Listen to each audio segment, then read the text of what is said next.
Hello friends. CA foundation में जो सबसे मुश्किल सब्जेक्ट लगता है that is business mathematics and statistics.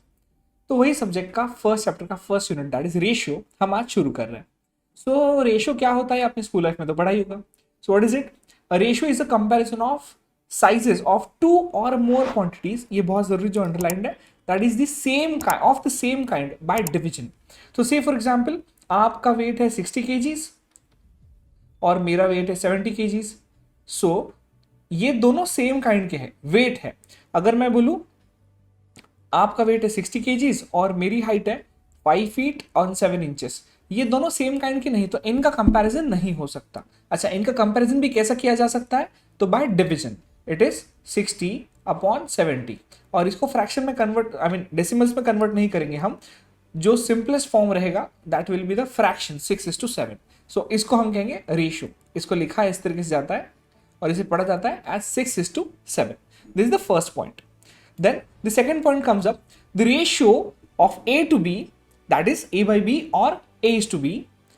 The quantities A and B are called as the terms of the ratio. And इसमें जो A होता है इसे हम कहते हैं फर्स्ट टर्म और एंटीसीडेंट, और जो बाद में आता है B उसे हम कहते हैं सेकेंड टर्म और consequent. So in that scenario हमने थोड़ी देर पहले जो देखा था example 6:7, this will be called as the 6 will be called as the first term और antecedent, and 7 the second term will be called as the consequent. Up both the terms of a ratio can be multiplied or divided by the same number which should not be zero obviously. Usually a ratio is expressed in lowest terms. Example के लिए अगर एक number है 400 और दूसरा number है 1200, सो हम 100 से न्यूमरेटर और डिनोमिनेटर को डिवाइड कर देंगे, so that will give us 4/12 and the equation ये इक्वेशन अभी भी सही है। और क्या इसे और सिंप्लीफाई कर सकते हैं? हाँ, क्योंकि हमें बोला है लोएस्ट टर्म्स में हम इसको ले जाते हैं, जिसे हम कहेंगे सिंपलेस्ट फॉर्म। तो 4 से डिवीजन करने के बाद ऊपर 1 बचेगा और नीचे 3 बचेगा, ऊपर और नीचे 4 से डिवाइड कर दिया, तो इसे हम कहेंगे simplest form of the ratio. Then order of the term is very important.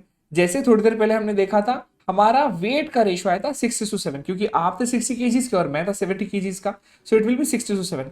हमारे वेट्स का ratio is 6:7। It can not be term to be 7:6। तो रेशियो के केस में जो टर्म्स है उनका ऑर्डर या सीक्वेंस इंपॉर्टेंट माना जाता है। Ratio exist only between the quantities of the same kind. अभी थोड़ी देर पहले मैंने आपको बताया था एक क्वांटिटी वेट थी और दूसरी लेंथ थी।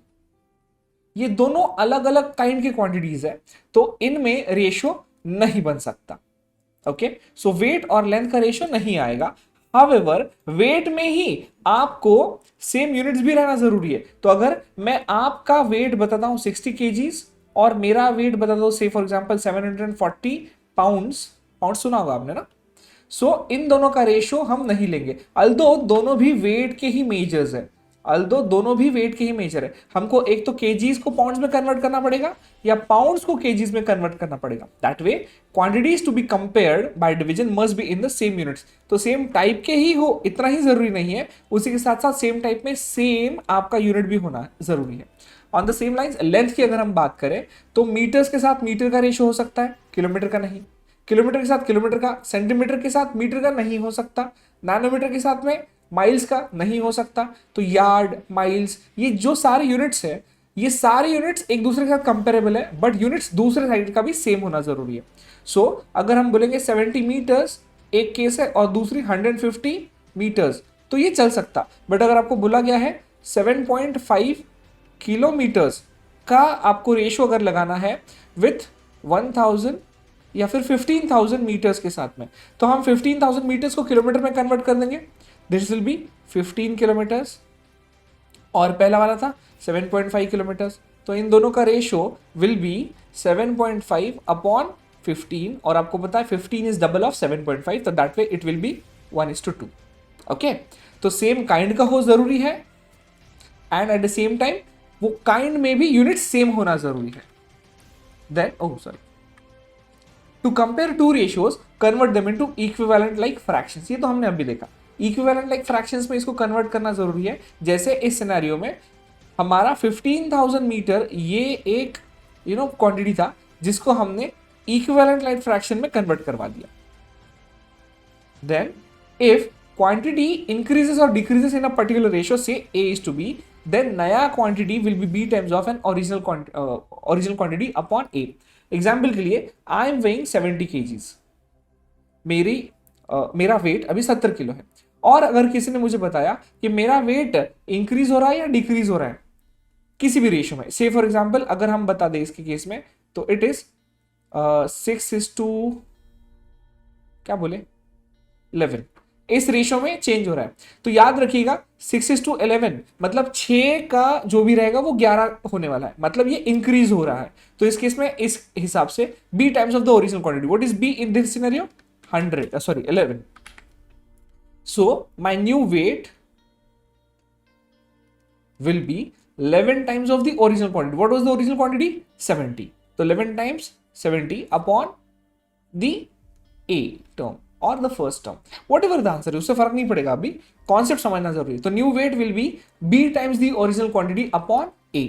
एक और एग्जाम्पल ले लेते हैं. से फॉर एग्जाम्पल 100 मीटर ये एक पर्टिकुलर ट्रैक की लेंथ है, और अब हमारे ऑर्गेनाइजेशन ने डिसाइड किया कि ट्रैक की लेंथ को हमको चेंज करना है. किस रेशियो में? से फॉर एग्जांपल 7:13 इस रेशियो में. तो हम क्या करेंगे? Simply 13 times of 100 upon 7 B times the original quantity upon A. ये आंसर जो भी आएगा that will be the new track of the new length of the track. Then one ratio is inverse of another if their product is 1. तो इसका मतलब है अगर एक रेशियो हम लेते हैं 3/7, तो इसका इनवर्स क्या होता है आपको पता है, 7/3. तो इन दोनों का प्रोडक्ट क्या होगा? 1, because 3 get cancel with 3 and 7 gets cancel with 7. So अगर दोनों एक दूसरे के इनवर्स है तो इनका product will be 1. You know it. Ratio A is to B is said to be of greater inequality if A is greater than B and less inequality if A is lesser than B. In short, numerator अंश अगर बड़ा है denominator छेद से, इन that scenario इसे हम कहेंगे greater inequality. मतलब अगर 7/4 है तो ये greater inequality because numerator is greater than the denominator. इसे एक रेशियो ऑफ ग्रेटर इनइक्वालिटी कहा जा सकता है. बट लेस इनइक्वालिटी का एग्जाम्पल 7/11 बिकॉज न्यूमरेटर छोटा है डिनोमिनेटर से. This way the ratio compounded of two ratio, बहुत इंपॉर्टेंट, इस पे क्वेश्चंस बनते हैं. Ratio compounded of two ratios A is to B and C is to D is AC is to BD. अगर आप ठीक से देखोगे कि ratio compounded of AC and BD is given by AB, sorry गलत लिखा मैंने, it will be ratio compounded of two ratios A is to B and C is to D is simply numerator का product that is AC upon denominator product that is B into D. So this is called as the ratio compounded of these two ratios. Simply putting, this is like this.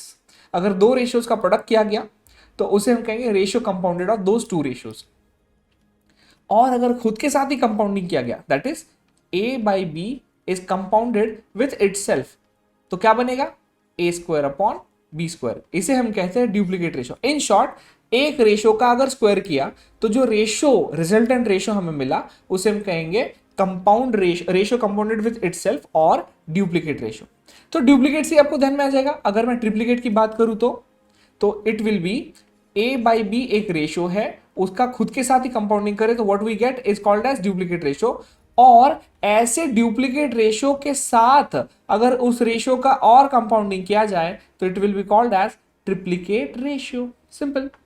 Okay तो एक ratio का square किया तो उस ratio को पहले वाले ratio का डुप्लीकेट रेशियो कहा जाएगा, और अगर क्यूब कर दिया तो it will be called as cubic ratio, अभी सॉरी ट्रिप्लीकेट रेशियो.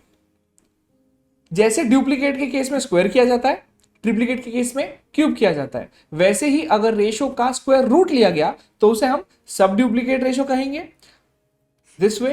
एंड अगर क्यूब रूट लिया गया तो उसे हम सब ट्रिप्लीकेट रेशियो कहेंगे. तो अगर आपको बोला गया 8/64, नहीं 64 नहीं, कुछ और लेते हैं, 8/27, ये एक रेशियो है और यू बीन आस्क्ड कि इसका सब ट्रिप्लीकेट रेशियो निकालो. तो इसका सब triplicate ratio will be cube root of 8 upon cube root of 27. So you tell me what is cube root of 8? It's 2 and cube root of 27 it's 3. So 2 by 3 is subtriplicate ratio of 8 by 27 and mind it 8 by 27 is triplicate ratio of 2 by 3 because 2 by 3 का cube अगर हम करें तो 8 by 27 आएगा. ये point इतना खास important है बट फिर भी देख लेते हैं. If the ratio of two similar quantities can be expressed as a ratio of two integers the quantities are said to be commensurable otherwise they are said to be incommensurable. अभी तक जितने examples देखे सारे कमेंसुरेबल थे but अगर आपको आ गया 8 upon 27 का सब डुप्लीकेट निकालें तो आप क्या करोगे? इट विल बी इसका सब duplicate will be square root 8 upon root 27. Now you tell me root 8 का वैल्यू क्या आ जाता है? इट विल बी रूट में 4 into 2 और नीचे रूट 27 के केस में you can put up 9 into 3. सो 4 का स्क्वायर रूट आता है 2 रूट 2 अपॉन 9 का आता है 3 इन रूट 3. सो ये इंटीजर है बट क्या ये इंटीजर है? नहीं, ये एक नॉन इंटीजर नंबर आ जाएगा. तो इस सिनेरियो में क्योंकि दो नॉन इंटीजर नंबर के रेशियो में ये कन्वर्ट हो पा रहा है, कन्वर्ट नहीं हो पा रहा है इंटीजर्स में, इसीलिए हम इसे इनकमेंसुरेबल क्वांटिटी कहेंगे. अदरवाइज अगर आपको जैसे बोला गया 4/5 ये रेशियो कमेंसुरेबल है क्या? बिल्कुल, because it is express as ratio of two different integers. Then continued ratio, इसका मतलब है जहां पर पहले रेशियो का डिनोमिनेटर और कॉन्सिक्वेंट और अगले रेशियो सेकंड रेशियो का न्यूमरेटर और एंटीसीडेंट अगर सेम है तो उसे हम कंटिन्यूड रेशियो कहते हैं. Let's read. Continued ratio is the relation और comparison between the magnitudes of 3 और more quantities of the same kind. The continued ratio of 3 similar quantities A B C is written as A is to B is to C. At the same time इसे हम a by B is equal to B by C ऐसा भी लिख सकते हैं but more on this in the chapter of proportion. Let's go on with the concept problem. The first concept problem, Mahendra weighs 56.7 kgs. If he reduces, घटा रहा है wait 7:6 ratio में, find is new wait. हम ये पहले भी देख चुके हैं, है ना. तो हमें पता है 7 का 6 हो रहा है, मतलब 7 से 6 आएगा वेट. जब भी 7 किलो है उसका 6 किलो में कन्वर्ट हो जाएगा, मतलब ये डिक्रीज होने वाला है. हमको पता है न्यू वेट का फॉर्मूला या न्यू क्वांटिटी का फॉर्मूला हमेशा के लिए it is B times the original quantity upon the B. तो हमें इसको मल्टीप्लाई करना पड़ेगा. You might have got the calculators, please do it. It will be 6 multiplied by 7 से डिवाइड कर देता हूं 8.1. So the new weight will be 48.6 kgs. This is your new weight, newer as in Mahindra's. Okay. Now let's move to the next question. Simplify this ratio. Simplify करने का मतलब होता है सबके न्यूमरेटर हम सेम करें. तो 1/3 is to 1/8 is to 1/6. Now you tell me what is the LCM of 3, 8 and 6. अभी देखो 3 और 6 का लीस्ट कॉमन मल्टीपल तो 6 ही आएगा. ओके तो 6 और 8 का जो एलसीएम आने वाला है वही 3 और 6 और 8 का आने वाला है. तो 6 और 8 का प्रोडक्ट आता है 48, उससे छोटा आता है 24 का 24 मतलब आधा उसका. 8 से और 6 से डिविजिबल है, हाँ है, तो 24 ले लेंगे. सो 3 को हमको करना है 24, तो किससे मल्टीप्लाई करें? 8 से. तो इट विल बी ऊपर 8 से मल्टीप्लाई किया अपॉन नीचे भी 8 से मल्टीप्लाई किया इज टू. इस केस में 24 करना है तो किससे मल्टीप्लाई करना पड़ेगा? 3 से. तो न्यूमरेटर को भी 3 से मल्टीप्लाई किया और डिनोमिनेटर को भी 3 से मल्टीप्लाई किया. और इस सिनेरियो में 6 को 4 से मल्टीप्लाई करें तो 24 बन जाएगा. तो इट विल बी ऊपर 4 से मल्टीप्लाई किया और नीचे भी. So what we get is the most simplified form of this ratio 8:3:4. Exam में से क्वेश्चंस बन सकते हैं. Then third question, the ratio of number of boys to the number of girls in a school of 720 students is 3:5. If 80 new girls are admitted in the school, find how many new boys may be admitted so that the ratio of the number of boys to number of girls may change to 2:3.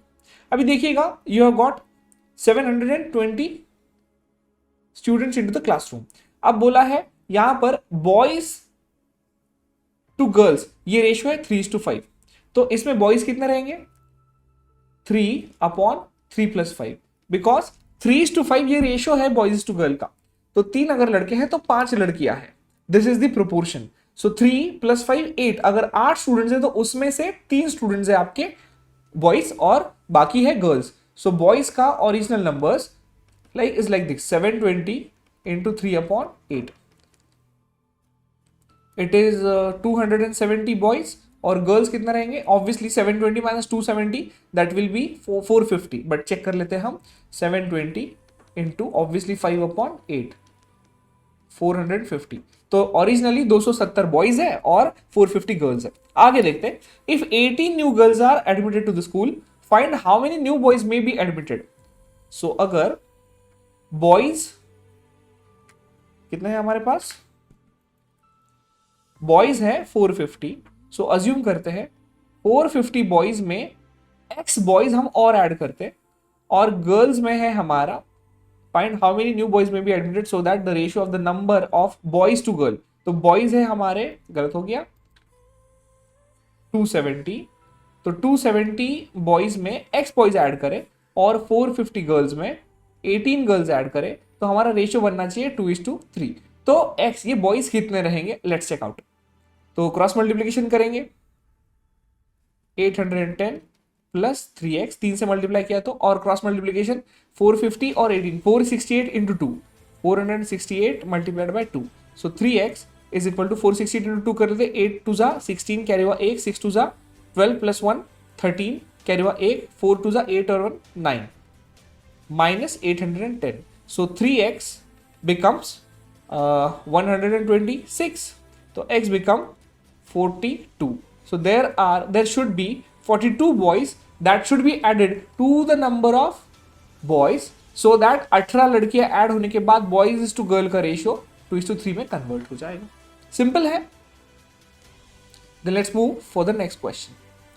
The monthly incomes of two persons are in the ratio of 4:5. Income का ratio 4:5 दिया है, 4:5 income, और इनके monthly खर्चों का ratio 7:9 दिया है। अगर हर कोई 50 रुपए हर महीना बचाता है तो उनके इनकम्स कितने हैं वो ढूंढिए। अगर इनके इनकम हमको दिए 4:5, इसका मतलब है इनके इनकम एक्चुअली 4 और 5 के मल्टीपल्स रहेंगे। सो अज्यूम करते ये दो लोग हैं, okay, so it will B से फॉर एग्जांपल ए और B, okay.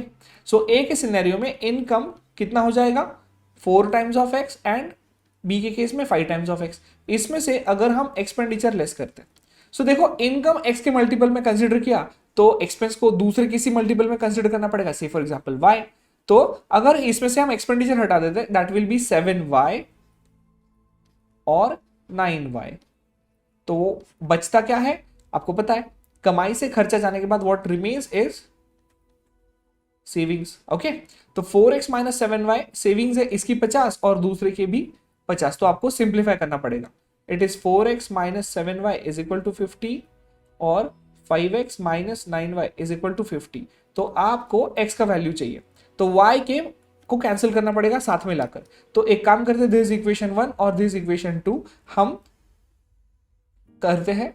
Equation number 1 multiplied by 9 minus equation number 2 multiplied by 5। तो पहले को 9 से मल्टीप्लाई करते हैं, 36x minus 63y is equal to 450, और दूसरे को 5 से मल्टीप्लाई कर दे, 25x minus 45y,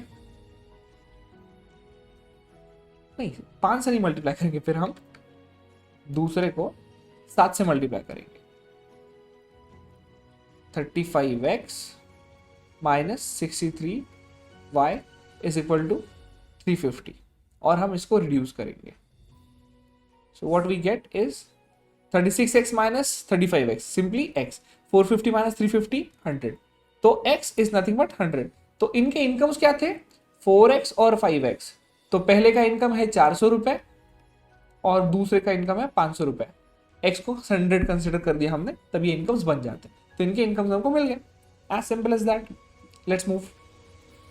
ratio of prices of two houses was 16:23। तो अज्यूम करेंगे दो हाउसेस के रेशियो है 16x और 23x, ओके। 2 साल बाद letter 2 years later when the price of the first house has increased by 10%, तो पहले हाउस का प्राइस बढ़ गया 10% से, तो 16x का 10% विल बी 1.6x, और दूसरे का बन गया 477, तो इनका रेशियो बन जाता है 11:20। हमको पता है 16 और 1.6x इनका एडिशन होता है, तो it will be 17.6x multiplied by 20 is equal to 23 into 11। Let's calci use करता हूं मैं, कैलकुलेटर। इट्स 23 इंटू 20, हमें पता है it will B, sorry not 20, 23 into 11, 253x plus 477 into 11, that will give me 5247. So 17.6 into 10 176 आ जाता है, तो इसको हम रिड्यूस करेंगे 253 से, so it will be, just a moment, okay 17.6 into 20 हो जाएगा हमारा, एक मिनट, हाँ 17.6 इंटू 20 हो जाएगा 352x minus 352x minus 253x is equal to 5247। So यहाँ दिख रहा है it is 99x is equal to 5247, तो x is equal to, it's 5247 divide by 99, you get it, x is equal to 53।